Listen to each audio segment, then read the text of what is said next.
నమస్తే శ్రీ సత్య న్యూస్ కి స్వాగతం. నేను పద్మావతి. సార్వత్రిక ఎన్నికల నేపథ్యంలో కలెక్టరేట్ లో ఏర్పాటు చేస్తున్న ఎన్నికల కంట్రోల్ రూమ్ ను కలెక్టర్ దినేష్ కుమార్ పరిశీలించారు.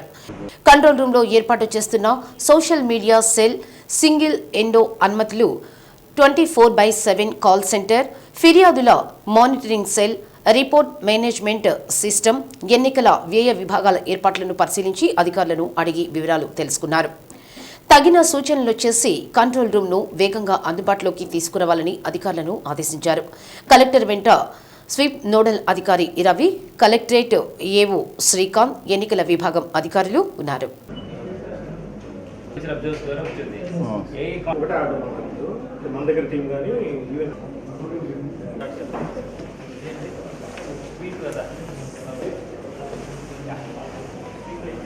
వస్తుంది ఎలక్ట్రానిక్ రాలేదన్నారు.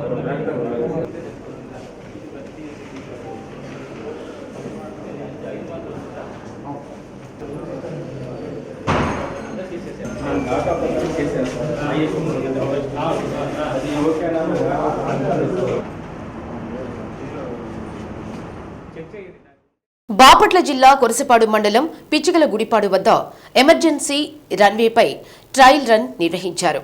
దీంతో జాతీయ రహదారిపై భారత వాయుసేన విమానాలు దిగాయి. గత ఏడాది రన్వేపైకి దిగకుండా విమానాలతో ట్రయల్ రన్ నిర్వహించగా రన్వేపై విమానాలు దించి ట్రయల్ రన్ నిర్వహించారు.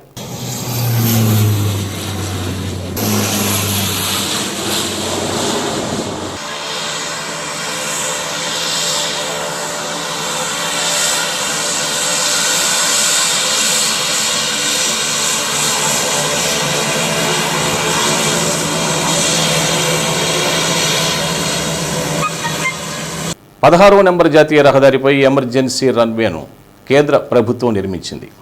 సోమవారం ఉదయం 9 గంటల నుంచి 1 గంట మధ్య విమానాలు ట్రయల్ రన్ నిర్వహించారు.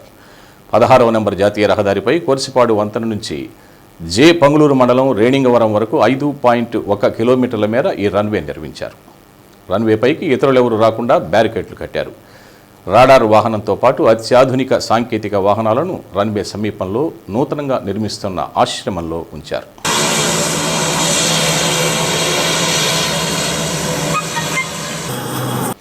తాజాగా రన్వే పైన విమానాలు ల్యాండింగ్ చేసి పరిశీలించారు. దీంతో Sukhoi 30, jet fighter hawk cargo విమానాలు, AN-32 డోనియర్ విమానం రన్వే పైకి వచ్చాయి. అప్పట్లో ప్రధానమంత్రి నరేంద్ర మోదీ చేతుల మీదుగా ప్రారంభిస్తారనే ప్రచారం జరిగింది. తాజాగా దేశంలో ఎన్నికల కోడ్ అమల్లో ఉండడంతో ఈ కార్యక్రమానికి ప్రధాని మోదీ హాజరయ్యే అవకాశం లేకుండా పోయింది. యుద్ధాలు, ప్రకృతి విపత్తుల సమయంలో అత్యవసర సేవలతో పాటు సైనిక అవసరాలకు ఉపయోగపడేలా ఈ రన్వేను నిర్మించారు. దీని నిర్మాణం కోసం కేంద్రం 80 కోట్ల రూపాయలు వెచ్చించింది. 2018లో కేంద్ర ప్రభుత్వం ఇలాంటి రన్వే నిర్మాణాలు ప్రతిపాదనలు చేసింది. దేశవ్యాప్తంగా ఇలాంటి 20 రన్వేలను నిర్మించాలని కేంద్రం నిర్ణయించింది.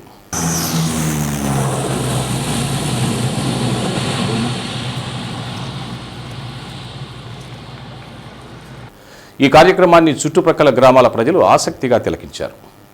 ఎక్కడ ఎటువంటి అవాంఛనీయ సంఘటనలు జరగకుండా ఈ ప్రాంతాన్ని పోలీసులు ఉదయం 6 గంటల నుంచి 2 గంటల వరకు తమ ఆధీనంలోకి తీసుకున్నారు. జాతీయ రహదారిపై వాహనాలను దారి మళ్లించారు. ఈ కార్యక్రమంలో పోలీసు బలగాలు, ఎయిర్ ఫోర్స్ సిబ్బంది పాల్గొన్నారు.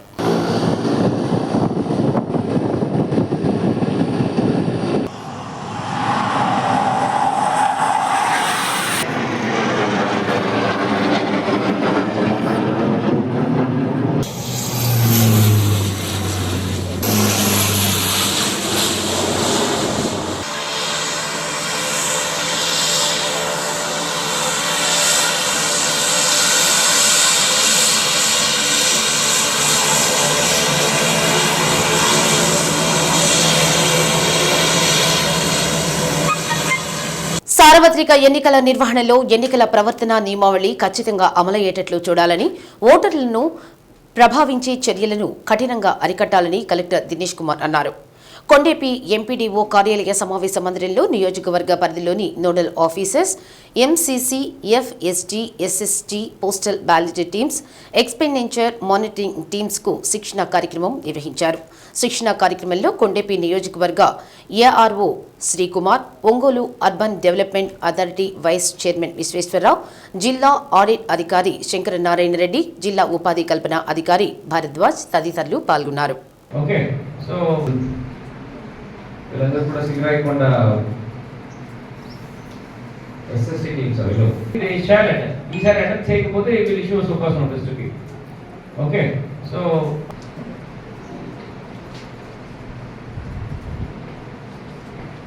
తర్వాత నేర్చుకోవడం ఏం కాదు. Your already on duty, your attendance for the trainings. వేరేది మిస్ అవుతే పర్లేదు, 1 or 2 షిఫ్ట్స్ లో రాలేదు, సరిలేదు, తర్వాత నేర్చుకోవడం ఏం కాదు. Your already on duty, your suppose to country వాళ్ళందరికీ కూడా పిలిపించేసుకొని అగైన్ ఒక అందరూ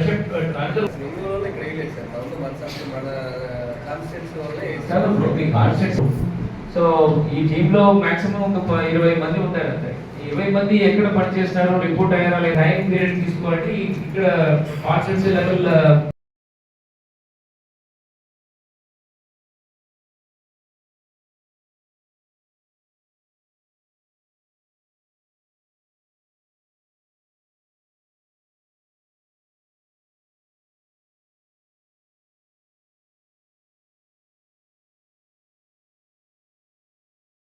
ఈ ఎంసీసీ ఇవన్నీ కూడా ఏదో రిపోర్ట్, ఈ V8, V9, V11, V10 report చేయడానికి కోసం ఇంతమంది కూర్చోలేదు. అది అందరూ గుర్తుపెట్టుకోండి. అందరూ ఆ రిపోర్టింగ్ మెంటాలిటీలో ఉన్నారు. రిపోర్టింగ్ మెంబర్స్కి ఎందుకు మెజిస్ట్రేట్ పవర్స్ ఎందుకు ఇవ్వాలి, మీకు ఎందుకు పోలీస్ ఆఫీసర్స్ ఎందుకు వెళ్ళాలి మీతో పాటు ఏంటి? You are not here for reporting, you are there to ఒకటి prevent any crime, election related crime to happen. Number 1, ఎక్కడైనా క్రైమ్ జరిగితే వాళ్ళ మీద యాక్షన్ ఇనిషియేట్ చేయాలి, స్ట్రిక్ట్ యాక్షన్. రెండే కదా. దాని తర్వాత థర్డ్ కమ్స్ యువర్ రిపోర్టింగ్. ఏం యాక్షన్ ఇనిషియేట్ చేసినా రిపోర్ట్ చేయాలి. సో మీరు పెట్టిన ప్రతి ఒక్క రెస్పాన్సెస్ అన్ని కూడా నేను పైన అధికారికి చెప్తాను, ఆర్ఓకి చెప్తాను, రిపోర్ట్ పంపిస్తాను. దానివల్ల it will act as a deterrent. అంటే మళ్ళీ ఆ ఊర్లో ఆ వ్యక్తి సేమ్ తప్పు చేయడు కదా. సపోజ్ ఇక్కడ ఒక పర్సన్ మీద అరెస్ట్ అయ్యాడు, క్రిమినల్ కేసు పెట్టడం జరిగిందంటే ఆ ఊర్లో మళ్ళీ ఆ క్రైమ్ చేయడానికి మళ్ళీ భయపడతారు. 2 విషయాలు కదా దీంట్లో. తప్పు చేసేది దండన, సెకండ్ ఫ్యూచర్గా తప్పు చేయకుండా ప్రివెంట్ చేయడం. So 2 important activity, your objective of your action. So your action should be sharp, clear, focused, and it should elicit some kind of response, some kind of ఫలితాలు రావాలి. సాటిస్ఫై అయ్యారు. దెన్ ఆ ప్రెమిసెస్లో డబ్బు ఉందా లేదా అని చెక్ చేయాలి కదా. బేసిక్లీ డబ్బు డబ్బు పంపిణీ చేశారు, మిగిలిన డబ్బు అక్కడ ఉందా ఆర్ అన్ని పంపిణీ చేశారా, దీని గురించి చెప్పాలి. Second, so you need to search the premises. ఆ సర్చ్ చేయాలంటే ఎవరికి పవర్స్ ఉంది? మెజిస్ట్రేట్ ఆఫీసర్స్కి ఎవరికి లేవు. Income tax can get a warrant. Income ట్యాక్స్లో ఏదైనా ప్రెమిసెస్ వెళ్ళి చెక్ చేయాలి. If it is a cash or any valuable item, income tax can only search premises. దానికి వారెంట్ కావాలి. సో దానికి కావాల్సిన సాటిస్ఫాక్షన్, ఇక్కడ సస్పిషన్స్ ఉంది, ఈ పర్టికులర్ వ్యక్తి పెద్ద వ్యక్తి ఉన్నారు, పొలిటికలీ అలినేటెడ్, ఇక్కడ నుంచి చాలా పంపిణీ జరుగుతుంది ఉంటుంది. సో ఖచ్చితంగా ఇక్కడ డబ్బు ఉంది అని మీరు ఫస్ట్ సాటిస్ఫై అవ్వాలి as magistrate. Otherwise so your DSP as well as RO. Okay, so district nodal officer will send a team. Warrant తీసుకొని వచ్చేసి ఆ ప్రెమిసెస్ సర్చ్ చేస్తారు. సర్చ్ చేసినప్పుడు అది డబ్బు దొరికితే then that will be seized. అది చేయకుండా మెజిస్ట్రేట్స్ సీజ్ చేయడానికి పవర్స్ లేదు, పోలీస్ వెళ్ళి డబ్బు హ్యాండిల్ చేయడానికి అసలు పవర్స్ లేదు. ఇది రెండు ఇంపార్టెంట్. ఇప్పుడు 10 లక్షలు, more than 10 lakhs, less than 10 lakhs అని కూడా ఇంటర్సెప్షన్. ఎవరైనా మీరు ఉంటున్నప్పుడు సార్వత్రిక ఎన్నికల నేపథ్యంలో ఓటర్లను ప్రలోభపెట్టేందుకు ఎక్కడైనా మద్యం, నగదు తరలిస్తున్నారని, దాచి ఉంచారనే సమాచారం వచ్చినప్పుడు వాటిని ఎలా స్వాధీనం చేసుకోవాలనే దానిపై పూర్తిస్థాయి అవగాహన కలిగి ఉండాలని కలెక్టర్ దినేష్ కుమార్ తెలిపారు. కలెక్టరేట్లోని స్పందన సమావేశ మందిరంలో ఎన్నికల నిర్వహణపై ఫ్లయింగ్ స్క్వాడ్ సిబ్బంది, కమాండ్ కంట్రోల్ అధికారులకు అవగాహన సదస్సు నిర్వహించారు. గ్రామ స్థాయిలో వీఆర్ఓలు సచివాలయ పోలీసుల ద్వారా వచ్చే సమాచారంతో కంట్రోల్ కమాండింగ్ అధికారులు గ్రామాల్లో విచారణ చేపట్టాలన్నారు. పూర్తిస్థాయి నిర్ధారణ అయిన తర్వాత దాడులు నిర్వహించి అక్రమంగా నిల్వ ఉంచిన నగదు, మద్యం, ఓటర్లను ప్రలోభపెట్టే ఏ ఇతర వస్తువులైనా స్వాధీనం చేసుకోవాలన్నారు. ఎన్నికల నియమావళి ఉల్లంఘన జరగకుండా క్షేత్రస్థాయిలో నిరంతర పర్యవేక్షణ చేస్తుండాలన్నారు. ప్రలోభాలకు గురి చేసే వారి పట్ల కఠినంగా వ్యవహరించాలని, ఎంతటి వారినైనా ఉపేక్షించరాదన్నారు. సమావేశంలో వడా vice chairman Visweswararao, Ongole RDO Subbareddy, ఉపాధి కల్పనాధికారి భరద్వాజ్, తహసీల్దార్ సుజన్ కుమార్, ఏఈఆర్ఓలు తదితరులు పాల్గొన్నారు. ఇంకోటి చేయడం అట్లాంటివి ఏమన్నా video viewing team. So video viewing team చేస్తుంటే ఏవైతే రిపోర్ట్ ఆల్సో. సో ఇది మూడు యూనిట్ ensure. So దీనిలో ఎక్కడ delay hand over at any cost to the income tax department or transfer to the transit immediate గా అది వాళ్ళకున్న ఈఎస్ఎస్ డేటాని చూడవచ్చు. So there are multiple boxes, say 15 boxes are there. So మీకు అనుమానం అది రావచ్చు. సో మీరు పెట్టిన 5 కోట్లు చెప్తున్నారు, but it seems it will be again transferred back to the you can check the cash. ఈ రెండు సైమల్టేనియస్ గా వర్క్స్ ఉంటాయి కాబట్టి మన ఫ్లైయింగ్ స్క్వాడ్ టీమ్ కి అండ్ స్టాటిక్ సర్వేలెన్స్ టీమ్ కి ఈ రెండు యాప్స్ అనేది ఇవ్వడం జరిగింది. రెండు సైమల్టేనియస్ గానే ఉంటాయి. సిబిజిల్ లో ఎక్కువ కంప్లైంట్స్ రిలేటెడ్ గా యాక్ట్ అవుతుంది. ఈఎస్ఎంఎస్ కంప్లీట్ గా మన డిపార్ట్మెంట్ లాగిన్ అండి. ఏదైతే మనం సీజ్ చేస్తామో దానిలో రిపోర్ట్ చేస్తాం. అండ్ ప్రతి ఒక్కటి రిపోర్ట్ చేయాలండి దీంట్లో, ఎందుకంటే డైరెక్ట్ ఈసీఐ మానిటర్ చేస్తుంది. దీనిలో ఎన్నైతే రిపోర్ట్ చేస్తున్నాయో, ఎంతైతే వాల్యుయేషన్ ఉందో, ఫిజికల్ గా అంత అమౌంట్ రిసీవ్ అయిందా, ఫిజికల్ గా అంత అమౌంట్ డిపాజిట్ అయిందా, ఒకవేళ ఎక్కువ డిపాజిట్ అయింది, ఎందుకు డిపాజిట్ అయింది, ప్రతి ఒక్కటే అనేది ఆడిట్ అనేది జరుగుతుంది. కాబట్టి అందరూ చాలా విజిలెంట్ గా ఉంటే ప్రతి ఒక్క కేసు అనేది మనం రిజిస్టర్ చేయాలి. అండ్ హైయర్ అఫీషియల్స్ కి ఏదైతే ఇన్ఫర్మేషన్ అనేది చేయాలి. అండ్ రిపోర్ట్స్ కూడా ఆన్ టైమ్ లో మనం ఎవ్రీడే 4 PM అని చెప్పి అనుకుంటున్నారు. ఆ 4 PM అనేది కంప్లీట్ గా మనం సబ్మిట్ చేయాలి. ఎందుకంటే 6 o'clock మనం సిఇఓ సైడ్ కి అప్డేట్ చేయాలి కాబట్టి 4 o'clock మనం రిపోర్ట్ సబ్మిట్ చేస్తే ఇంటర్న్ కంపైల్ చేసుకొని 6 o'clock లోపు అప్డేట్ చేయొచ్చు. So ఇప్పుడు you have to imagine at your own case, suppose if any cash and liquor రెండు ఎక్కడైనా ఒక చోట ట్రాన్సిట్ లో తీసుకువెళ్తున్నప్పుడు అక్కడ పట్టుకొని మీకు ఇన్ఫర్మేషన్స్ చెప్పినప్పుడు you will be immediately rushing to that place and you will do the subsequent part. So దీంట్లో cVIGIL is one part where citizen will launch any kind of a complaint. మనం చూపిన ఒక 12 to 15 different kinds of MCC violations కానీ or any kind of unlawful distribution of money కానీ all other issues కానీ ఈ విషయాలన్నీ కూడా హౌ టు హ్యాండిల్ అని మీకు ఒక స్కోప్ ఇవ్వడం జరిగింది. దీనిలో FST, SST and sector officers కూడా పాయింట్ ఆఫ్ వ్యూలో ఆల్ ద వైలేషన్స్ ఏమేమి ఉన్నాయని చెప్పడం జరుగుతుంది. సో ఇది కాకుండా we have also established village లెవెల్లో మనం విఆర్ఓస్ అండ్ మహిళా పోలీస్ ద్వారా ఒక సెపరేట్ టీమ్ ఒకటి ఏర్పాటు చేశాం. ఓకే, సో వాళ్ళు కూడా మీకు కొన్ని విషయాలు ఎస్కలేట్ చేస్తారు. సో సేమ్ టైప్ ఆఫ్ ఒక గూగుల్ ఫామ్ ఇవ్వడం జరిగింది. Whatever you're doing it cVIGIL similar type of ఒక ప్రొఫార్మా ఇన్ గూగుల్ ఫామ్లో ప్రిపేర్ చేసేసి అది కూడా వాళ్ళకి ఇవ్వడం జరిగింది. సో దాంట్లో వాళ్ళు సపోజ్ వాళ్ళ ఊర్లో ఉండి ఏదైనా ఇన్ఫర్మేషన్ దొరికితే అది పాయింట్అవుట్ చేసేసి మనకి ఎస్కలేట్ చేస్తారు. That will come to control and command. ఇక్కడ నుంచి సెక్టర్ ఆఫీసర్స్ ద్వారా మీకు మళ్ళీ అది ఇంటిమేట్ చేయడం జరుగుతుంది. సో అప్పుడు ఈ సుమోటో ఒక ప్రొవిజన్ చూపించారు కదా, సెల్ఫ్ ఇనిషియేటెడ్ ఇన్వెస్టిగేషన్స్, దాని కింద ఆ ఇన్ఫర్మేషన్స్ మీరు తీసుకొని మీ ఇన్వెస్టిగేషన్ చేయాల్సిన పరిస్థితి ఉంటుంది. So both sources of information, ఒకటి సిటిజన్స్ దగ్గర నుంచి వస్తుంది, సెకండ్ మీ దృష్టిలో మీరు వెళ్తున్నప్పుడు ఏదైనా ఇంటర్సెప్ట్ చేస్తే మీరు ఎట్లా ఇనిషియేట్ చేస్తారు, third any information comes from the department. Department అంటే మనం విలేజ్ వార్డ్ సచివాలయం స్థాయిలో మహిళా పోలీస్ అండ్ విఆర్ఓస్కి ఈ బాధ్యత ఇవ్వడం జరిగింది. సో వీళ్ళందరితో మీరు కాంటాక్ట్ చేసుకొని ఈ విషయాలు స్టార్ట్ చేయాలి. ఇప్పుడు కొన్ని విషయాలు కొన్ని ఇంపార్టెంట్ ఇష్యూ ఏంటంటే ఆర్ఓస్ ప్రతిరోజు ఈ ఎవరెవరు ఎఫ్ఎస్టీ, ఎస్ఎస్టీస్ 3 డిఫరెంట్ షిఫ్ట్లో పెట్టమన్నారు. మాదిగల వ్యతిరేకి జగన్మోహన్ రెడ్డిని ఈ ఎన్నికల్లో ఓడించి టీడీపీ, జనసేన, బీజేపీల కూటమిని గెలిపించడానికి ఎంఆర్పీఎస్ సిద్ధంగా ఉందని సమితి వ్యవస్థాపక అధ్యక్షుడు మందకృష్ణ మాదిగ స్పష్టం చేశారు. ఒంగోలు అంబేద్కర్ భవన్లో మీడియా సమావేశం నిర్వహించారు. అధికారంలోకి వచ్చినప్పటి నుంచి ముఖ్యమంత్రి జగన్మోహన్ రెడ్డి మాదిగలకు వ్యతిరేకంగా ఉన్నారని మందకృష్ణ మాదిగ తెలిపారు. మాదిగల చిరకాల ఆకాంక్ష ఎస్సీ వర్గీకరణ అంశంపై సుప్రీంకోర్టులో వాదనలు జరుగుతుంటే రాష్ట్రం తరఫున ఒక్క లాయర్ను కూడా నియమించకపోవడం దుర్మార్గమన్నారు. మాదిగ కార్పొరేషన్ ఏర్పాటు చేసిన వైసీపీ ప్రభుత్వం ఒక్క పైసా కూడా నిధులు ఇవ్వకుండా తీరని అన్యాయం చేసిందన్నారు. వర్గీకరణ జరిగితే మాదిగలకు విద్య, ఉద్యోగ, సంక్షేమ, రాజకీయాలలో తగిన ప్రాధాన్యత లభిస్తుందని తెలిపారు. అయితే మాదిగలకు ఉమ్మడి ఆంధ్రప్రదేశ్లో చంద్రబాబు ముఖ్యమంత్రిగా ఉన్నప్పుడు 22,000 మందికి ఉద్యోగాలు రావడంతో పాటు సంక్షేమం, రాజకీయంగా మేలు జరిగిందన్నారు. మాదిగల చిరకాల ఆకాంక్ష అయిన ఎస్సీ రిజర్వేషన్ల వర్గీకరణ అంశం పట్ల జగన్మోహన్ రెడ్డి గారి ప్రభుత్వం సానుకూలం కాదని, వ్యతిరేకంగానే ఉన్నదని స్పష్టంగా రుజువైంది.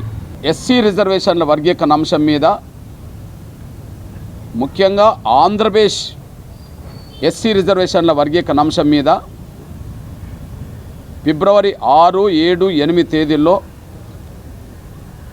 సుప్రీంకోర్టులో 7 జడ్జీలతో కూడిన రాజ్యాంగ ధర్మాసనం విచారణ చేపట్టింది.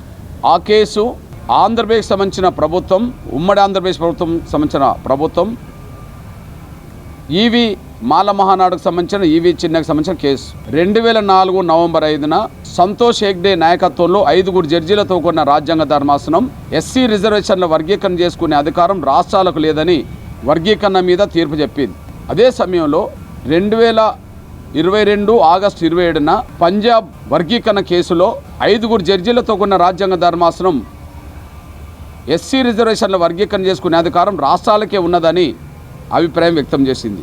మొన్న ఫిబ్రవరి 6, 7, 8 తేదీల్లో 7 జడ్జీలతో కూడిన రాజ్యాంగ ధర్మాసనం గౌరవ చీఫ్ జస్టిస్ చంద్రచూడ్ గారి ఆధ్వర్యంలో 7 జడ్జీలతో కూడిన రాజ్యాంగ ధర్మాసనం ఆంధ్రప్రదేశ్ ప్రభుత్వం తీసుకొచ్చిన వర్గీకరణ మీద 2004లో వచ్చిన తీర్పు మీదనే సమీక్ష చేసింది. అట్లాంటి సమయంలో షెడ్యూల్ కులాల వర్గీకరణ అంశాన్ని సమర్థించుకోవాల్సిన బాధ్యత రాష్ట్ర ప్రభుత్వానికి. జగన్మోహన్ రెడ్డి గారి ప్రభుత్వానికి మేము బహిరంగ లేఖ రాసిన, అదే సమయంలో బహిరంగంగా విజ్ఞప్తి చేసిన, ముఖ్యమంత్రి దృష్టికి పోయే విధంగా మా ఎమ్మెల్యేలను, మంత్రులను కూడా అప్రమత్తం చేసి ఆయన వద్దకు పంపిన, సుప్రీంకోర్టులో ఎస్సీ వర్గీకరణకు అనుకూలంగా రాష్ట్ర ప్రభుత్వం తరఫున ఒక లాయర్ను నియమించకపోవడం చూస్తే షెడ్యూల్ కులాల వర్గీకరణకు జగన్మోహన్ రెడ్డి గారి ప్రభుత్వం అనుకూలం కాదనే విషయం తేలిపోయింది.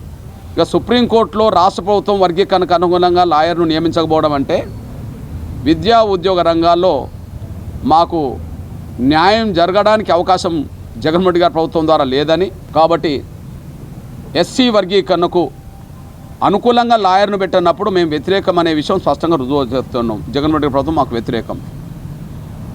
రెండోది, మాదిగల సంక్షేమం పట్ల జగన్మోహన్ రెడ్డి గారి ప్రభుత్వానికి ఎలాంటి చిత్తశుద్ధి లేదనేసి తేలిపోయింది.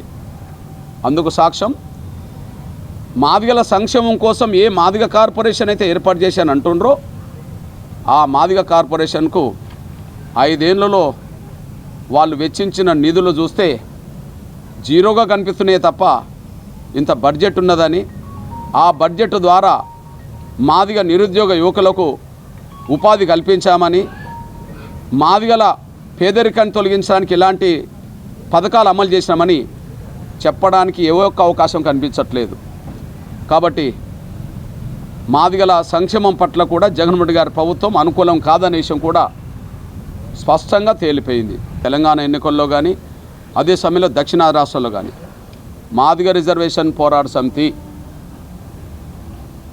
ఏ రాష్ట్రాల్లో ప్రభావితం చేస్తుందో, ఏ జిల్లాలో ప్రభావితం చేస్తుందో అక్కడ ఖచ్చితంగా ముందుగా మా ఫస్ట్ ప్రయారిటీ నరేంద్ర మోడీ గారికే.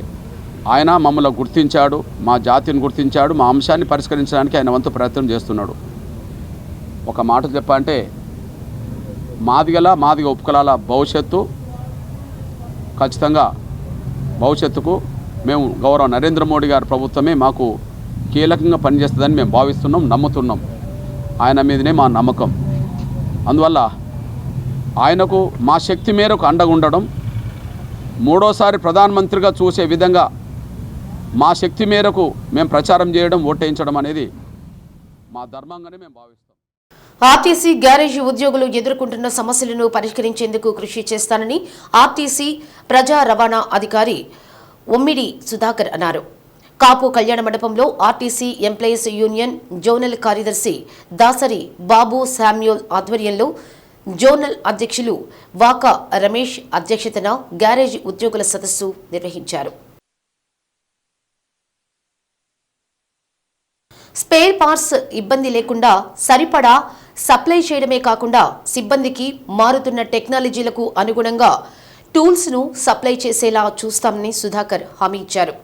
రాష్ట్రంలో ఉన్న 129 ఆర్టీసీ డిపో గ్యారేజీలలో పనిచేస్తున్న మెయింటెనెన్స్ సిబ్బందికి ముందు ఉండి ఇప్పుడు తొలగించిన టెక్నికల్ అలవెన్స్లను, ఆయిల్ పొదుపుపై ఇచ్చే ఇంటెన్సివ్లను, మార్గ మధ్యలో బస్సులు ఆగిపోతే ఆ బస్సులు రిలీఫ్ డ్యూటీలకు వెళ్లే సిబ్బందికి ఇచ్చే ఓవర్ టైం అన్ని పునరుద్ధరించాలని ఏపీ జేఏసీ అమరావతి ఆధ్వర్యంలో ప్రభుత్వం దృష్టికి, ఆర్టీసీ ఎండీ దృష్టికి తీసుకువెళ్తామని ఎంప్లాయీస్ యూనియన్ రాష్ట్ర అధ్యక్షులు పలిశెట్టి దామోదర్రావు తెలిపారు. ఆర్టీసీ మేనేజ్మెంట్ చెల్లించాల్సిన 2017 పీఆర్సీ బకాయిలు చెల్లింపులు వేగవంతం చేసేందుకు ఆర్టీసీ ఎండీ ద్వారకా తిరుమలరావు సహకారంతో ఎంప్లాయీస్ యూనియన్ రాష్ట్ర కమిటీగా నిరంతరం కృషి చేస్తున్నామన్నారు. సమావేశంలో state chief vice president K Nageswararao, G Narayanarao, NHN Chakravarthi, B Koteswararao, Swarooparani, Bezawada Ravi, Kondalarao, జోన్లోని జిల్లా అధ్యక్ష కార్యదర్శులు తదితరులు పాల్గొన్నారు. నెల్లూరు జోన్ పరిధిలో ఉన్న 27 డిపోలు, గ్యారేజీ సిబ్బంది, నెల్లూరు నాన్ ఆపరేషన్ సిబ్బంది సదస్సులో పాల్గొన్నారు. ఈరోజు నెల్లూరు జోన్ సంబంధించినటువంటి 31 డిపోల గ్యారేజీ ఉద్యోగులకు సంబంధించి ఆర్టీసీ ఎంప్లాయీస్లను నెల్లూరు జోన్ల కమిటీ ఆధ్వర్యంలో ఇవాళ ఒంగోలు ప్రాంతంలో సదస్సు ఏర్పాటు చేయడం జరిగింది. ప్రధానంగా రాష్ట్ర వ్యాప్తంగా 4 జోన్లలో కూడా గ్యారేజీ ఉద్యోగులకు సంబంధించిన సదస్సులు ఏర్పాటు చేసుకోవడం జరిగింది. ఇవాళ రాష్ట్ర వ్యాప్తంగా 129 డిపోలు, 4 వర్క్షాపుల్లో గ్యారేజీ ఉద్యోగులు ఎదుర్కొంటున్న సమస్యలు, వారికి ఉన్న ఇబ్బందులు అన్నింటిని కూడా ఈ సదస్సుల ద్వారా చర్చించి అటు ప్రభుత్వం వైపు కానీ, ఇటు యాజమాన్యం వైపు కానీ పరిష్కరించుకోవాల్సిన సమస్యల పట్ల ఇవాళ ఆర్టీసీ ఎంప్లాయీస్ రాష్ట్ర కమిటీ దృష్టి పెట్టిన కారణంగానే ఇవాళ సదస్సులు ఏర్పాటు చేసుకోవడం జరిగిందని చెప్పేసి ఈ సందర్భంగా తెలియజేయడం జరుగుతుంది. ప్రధానంగా ఇవాళ ఆర్టీసీలో పనిచేస్తున్నటువంటి గ్యారేజీ ఉద్యోగుల సంఖ్య రోజు రోజుకు కుదించుకుపోతుంది. దీనికి కారణం గత 10-12 ఏళ్లుగా డైరెక్ట్ రిక్రూట్మెంట్ లేని కారణంగా ఇవాళ అన్ని ఆర్టీసీల్లో కూడా, అన్ని ఆర్టీసీ గ్యారేజీల్లో కూడా సుమారు 70% వరకు అవుట్సోర్సింగ్ ఉద్యోగులు రావడం జరిగింది. ఇది భవిష్యత్తులో చాలా ఇబ్బందికర పరిస్థితి అని చెప్పేసి ఇప్పటికే యాజమాన్యానికి చెప్పినప్పుడు కూడా ఖర్చులు తగ్గించుకోవాలనే ఉద్దేశంతోనే ఇవాళ రెగ్యులర్ ఉద్యోగాల నియామకాలు నిలుపుదల చేసి అవుట్సోర్సింగ్ ఉద్యోగులని నియామకాలు చేస్తున్నారు. వాటిని సానుకూలంగా పరిశీలిస్తామని చెప్పేసి ఎండీ గారు హామీ ఇవ్వడం కూడా జరిగింది. ప్రధానంగా రాష్ట్ర వ్యాప్తంగా ఉన్నటువంటి ఉద్యోగుల సమస్యలు చూస్తూ ఉంటే వాళ్ళు నిరంతరం ఆర్టీసీ ఎంప్లాయీస్ రాష్ట్ర కమిటీగా ఉద్యోగులు ఎదుర్కొంటున్న సమస్యలను ఎప్పటికప్పుడు ప్రభుత్వం దృష్టికి, ఆర్టీసీ యాజమాన్యం దృష్టికి తీసుకెళ్తున్నాం. వాళ్ళ ఆర్టీసీ ఉద్యోగులకు సంబంధించి 2017 పీఆర్సీకి సంబంధించిన బకాయిలు రావాల్సి ఉంది. వాటిని ఎంప్లాయీస్ని కృషి మేరకు ఎండీ గారు చొరవ తీసుకొని త్వరితగతిన చెల్లింపులు ప్రారంభించారు. ప్రభుత్వం నుంచి రావాల్సినటువంటి 4 సంవత్సరాల లీవ్ ఎన్కేష్మెంట్స్ కానీ, డిఏరియల్స్ కానీ ప్రభుత్వం చెల్లిస్తామని, మార్చి నెలాఖరు నాటికి కొంతమేరకు, జూన్ నెలాఖరు నాటికి కొంతమేరకు చెల్లిస్తామని హామీలు ఇవ్వడం జరిగింది. వీటన్నిటిని కూడా ఆర్టీసీ ఉద్యోగులు ఎదుర్కొంటున్న సమస్యలు నిరంతరం ఏపీఎస్ఆర్టీసీ ఎంప్లాయీస్గా రాష్ట్ర కమిటీగా కృషి చేస్తున్నామని చెప్పి సందర్భంగా తెలియజేస్తూ ఈ సదస్సు ద్వారా గ్యారేజీ ఉద్యోగులు ఎదుర్కొంటున్న సమస్యలు ఏవైతే మా దృష్టికి వచ్చాయో ఇది 4వ సదస్సు. ఈ సమస్యలన్నీ క్రోడీకరించి అటు ప్రభుత్వం దృష్టికి, యాజమాన్యం దృష్టికి తీసుకెళ్తామని చెప్పి సందర్భంగా తెలియజేస్తున్నాం. విద్యా విధానంలో వస్తున్న మార్పులకు అనుగుణంగా విద్యార్థుల్లో నైపుణ్యం పెంచేందుకు వీలుగా ఢిల్లీలోని జేఎన్యూ చర్యలు తీసుకుంటుందని ఒంగోలు డిఎస్ ప్రభుత్వ మహిళా కళాశాల ప్రిన్సిపల్ కళ్యాణి వెల్లడించారు. ఉమ్మడి ప్రకాశం, నెల్లూరు జిల్లాలోని ప్రభుత్వ డిగ్రీ కళాశాలలో కామర్స్ బోధించే అధ్యాపకులకు ఒంగోలులోని నోడల్ రిసోర్స్ సెంటర్ అయిన డిఎస్ ప్రభుత్వ మహిళా కళాశాలలో ప్రత్యేక శిక్షణ ఇస్తున్నారు. ఉదయం సమయంలో ఢిల్లీలోని జేఎన్యూ ప్రొఫెసర్లు, మధ్యాహ్నం నుండి ప్రత్యేక శిక్షణ పొందిన రిసోర్స్ పర్సన్స్ 32 మంది కామర్స్ అధ్యాపకులకు శిక్షణ ఇస్తున్నారు. శిక్షణకు సంబంధించిన వివరాలను principal Kalyani, resource person Ankarao మీడియాకు వివరించారు.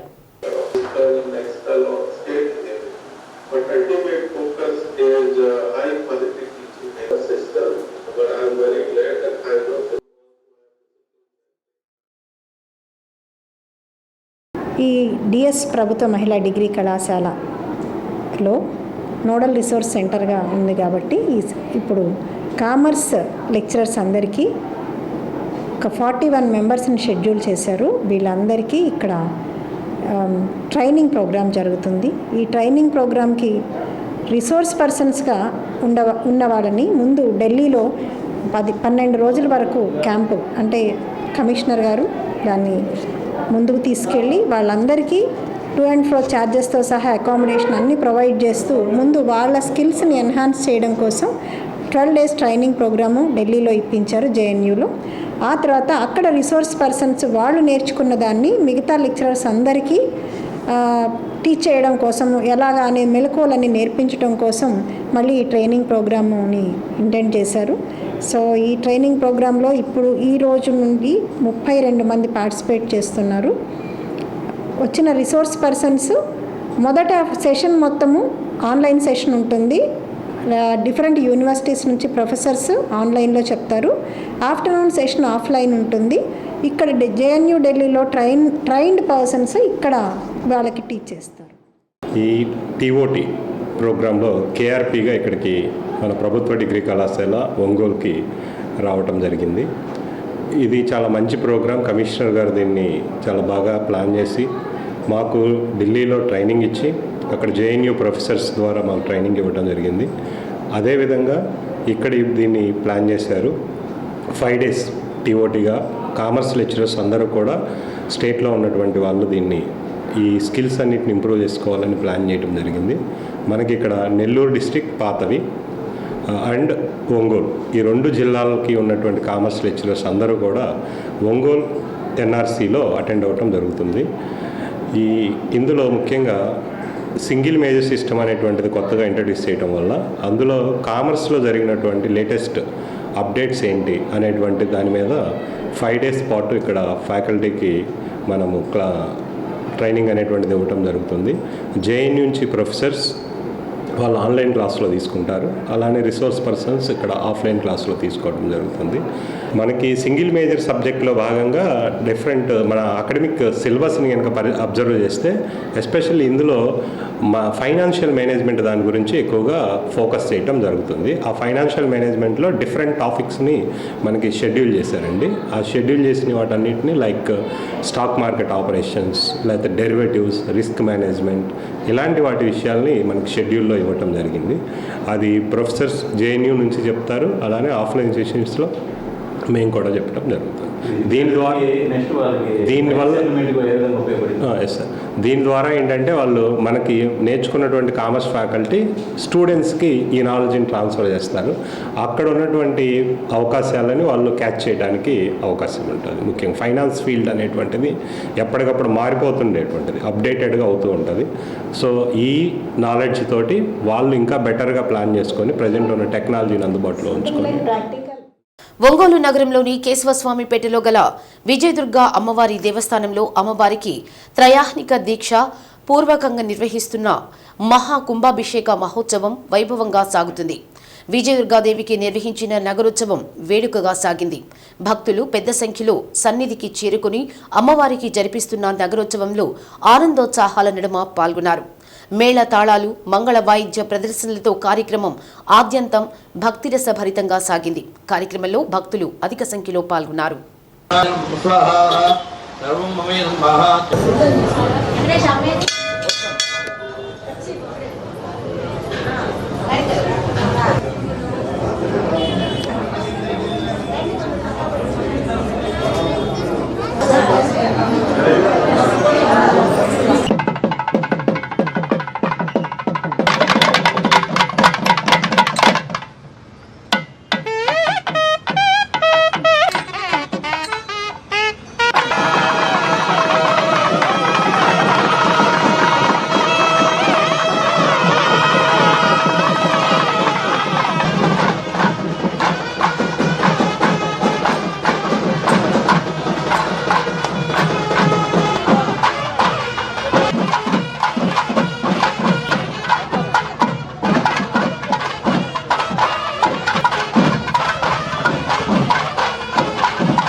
ఎండ తీవ్రత పెరిగిన నేపథ్యంలో ఒంగోలు ప్రభుత్వ వైద్య కళాశాల ఎన్ఎస్ఎస్ విభాగం ఆధ్వర్యంలో వైద్య విద్యార్థులు ర్యాలీ నిర్వహించారు. ఎండల కారణంగా ప్రజలు వడదెబ్బకు గురికాకుండా ఉండేందుకు తీసుకోవాల్సిన జాగ్రత్తల గురించి వైద్య విద్యార్థులు వివరించారు. Associate professor NSS programme officer Tirumalarao ఆధ్వర్యంలో వైద్య విద్యార్థులు ఒంగోలులోని గాంధీనగర్ అర్బన్ హెల్త్ సెంటర్ నుండి శివప్రసాద్ కాలనీ వరకు ప్రదర్శన నిర్వహించారు. ఎండలు పెరుగుతున్న నేపథ్యంలో ప్రజలు తీసుకోవాల్సిన జాగ్రత్తల గురించి వైద్య విద్యార్థులు ఇంటింటికి వెళ్లి ప్రజలకు వివరించారు. ఈ కార్యక్రమంలో ఎన్సీడీసీడీ నోడల్ అధికారి Bhagirathidevi, district fluorosis consultant Anil, Gandhinagar urban health వైద్యులు హిమబిందు, సత్యశ్రీ, ప్రేమ తదితరులు పాల్గొన్నారు.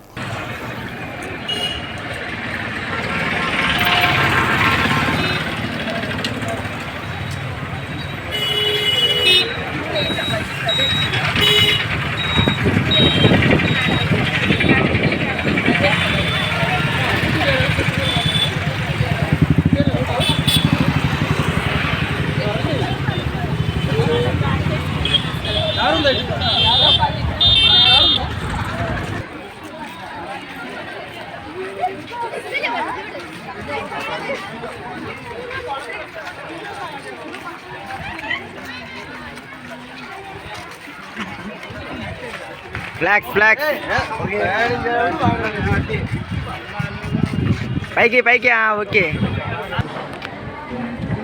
నా పేరు doctor Tirumalarao. Government medical college ఒంగోలుకి ఎన్ఎస్ఎస్ ప్రోగ్రామ్ ఆఫీసర్గా పనిచేస్తున్నాను. ఈరోజు 2021 బ్యాచ్, అదేవిధంగా 2022 బ్యాచ్ ఎన్ఎస్ఎస్ స్టూడెంట్స్ యూపీఎస్సీ మోమోడగర్ నుంచి శివప్రసాద్ కాలనీ వరకు హీట్ మరియు రిలేటెడ్ ఇల్నెస్ గురించి ఒక ర్యాలీ అనేది నిర్వహించడం జరిగింది. మనకు తెలిసిన విషయం ఏంటంటే ఈ సంవత్సరం మార్చి 1 నుంచే ఎండాకాలం తీవ్రత అనేది చాలా పెరిగింది.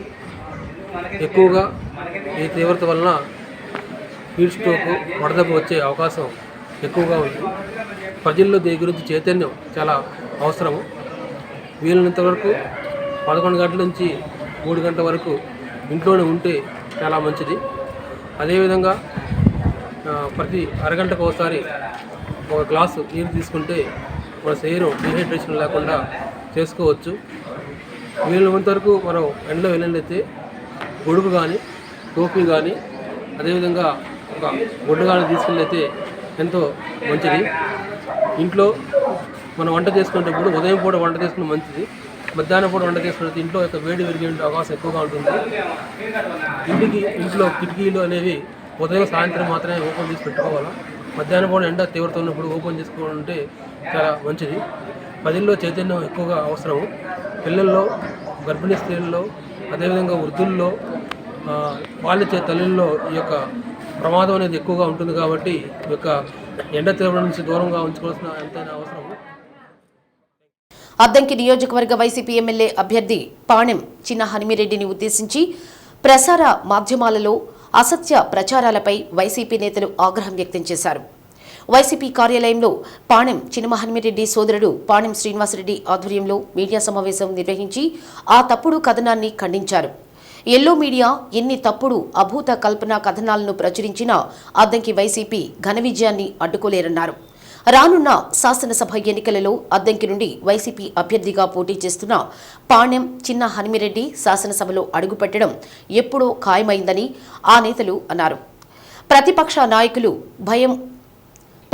నాయకులకు భయం మొదలైందని, అభద్రతా భావంతో ఇటువంటి తప్పుడు కథనాలను ప్రచురించి తెలుగుదేశాన్ని గెలిపించాలని తాపత్రయపడుతున్నారని వారు ఎద్దేవా చేశారు.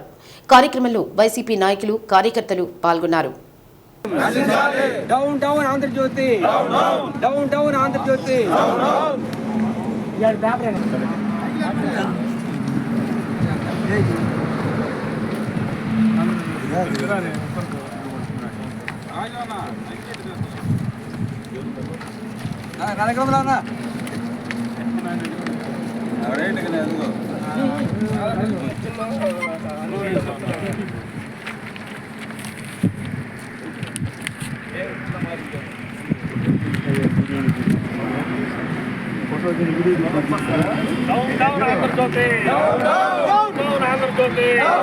ఖబర్దార్ రాధాకృష్ణ, ఖబర్దార్ రాధాకృష్ణ.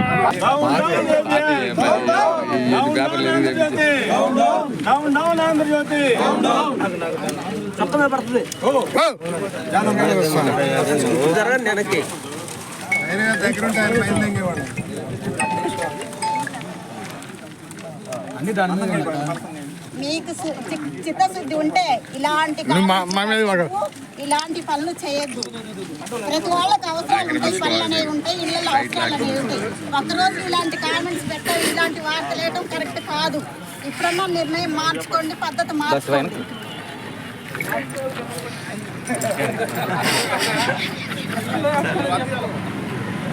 రెండోసారి ఏమైతే వాళ్ళు ఇదైతే రెండోసారి గౌరీ తెలుసు.